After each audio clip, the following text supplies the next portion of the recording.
मुझे एक बात बताएं, ये जो ग्रह हैं हमारे सूर्य, चंद्रमा, राहु, केतु जी, ये हमसे क्यों रूठ जाते हैं बार बार?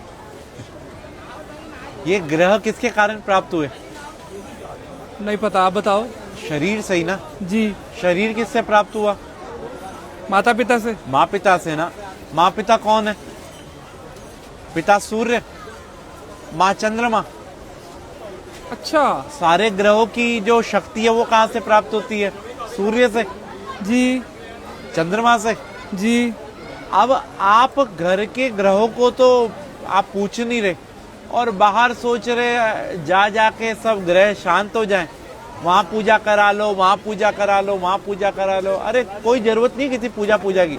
अगर आप अपने माँ पिता को प्रणाम करते हैं ना और उनकी सेवा करते हैं तो आपको किसी भी पूजा की जरूरत नहीं है। मतलब जो बाहर दान पुण्य करता है, किसी गरीब को, किसी नीडी को खिला रहा है, घर में माता पिता को नहीं पूछ रहा, तो कोई फायदा नहीं दान पुण्य का भी। क्या फायदा ये तो बताओ। और मंदिर गुरुद्वारे जाने का भी कोई फायदा कोई नहीं। फायदा नहीं। भाई सबसे पहले भगवान कौन है? माता पिता। जिसने अपने माँ पिता की सेवा कर ली उसने सब कुछ जीत लिया। अगर वो अपने माँ पिता की सेवा नहीं कर सकते तो उनका कोई भी दान व्यर्थ है। आज जो गणेश जी अग्रसर हैं, सबसे पहले उन्हीं की पूजा होती है। क्यों? उन्हें ब्रह्मांड के 3 चक्कर की जगह माँ पिता की परिक्रमा कर ली थी। तो हम कैसे खुश कर सकते हैं अगर कोशिश करना चाहे कोई बच्चा? भाई अपने माँ पिता से पूछो उनको कहाँ जाने की इच्छा है। अगर आप कैपेबल हैं तो उनके साथ जाओ, उनको तीर्थ कराओ, उनको अच्छी अच्छी चीजें जो उनको पसंद है वो खिलाओ, उनको उनके पसंद की चीजें लाके दो। पिता तो फिर भी एक बार वो कह देगा बेटा ये नहीं, ये ला दे, ये नहीं। माँ को कुछ नहीं चाहिए, माँ को तो ये चाहिए उसका बेटा उसकी सुन ले। हाँ। तो हम लोग अगर अपने माँ पिता के साथ समय बिताएंगे ना तो उनका अनुभव, और अनुभव से बड़ा कोई भी टीचर नहीं होता। और आज के टाइम में यही विपरीत हो रहे हैं सब। सास ससुर को और बहू को प्यार करते हैं, बेचारी माँ जिसने जन्म दिया उसे जयराम जी की कर देते हैं।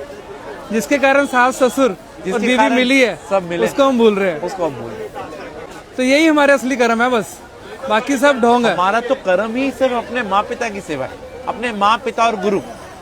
प्रातः काल उठकर रघुराई, माँ पितु गुरु चरण नवाई। भगवान राम भी सुबह उठते ही सबसे पहला काम यही करते थे। माँ पिता की ही सेवा हर एक मनुष्य ने करी और वो भगवान बना। अरे वाह। और फिर उसको कोई ना तो ग्रह तंग करेंगे और ना ही कोई पितृदोष होगा और उसके पूर्वज भी खुश, सब कुछ खुश। तो राहु केतु फिर तभी आकर परेशान करते हैं।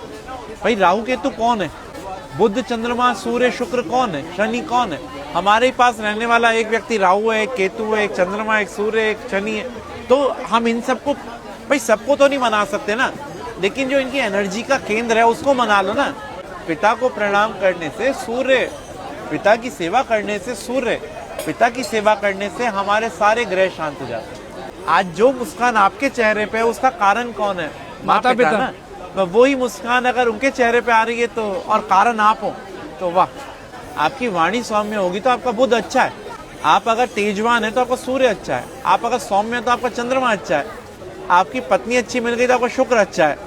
अगर 5-7 गर्लफ्रेंड मिल गई तो और अच्छा है। शादी से पहले बाद में नहीं, फिर बुरा है। क्या बात है पंडित जी, आप जिस प्यार से और जिस इतनी आसानी के साथ समझा देते हैं ना, मतलब जो आज के भटके हुए समाज में आप जिस सही डायरेक्शन में डाल रहे हैं ना, मन खुश हो जाता है यहाँ पर आके।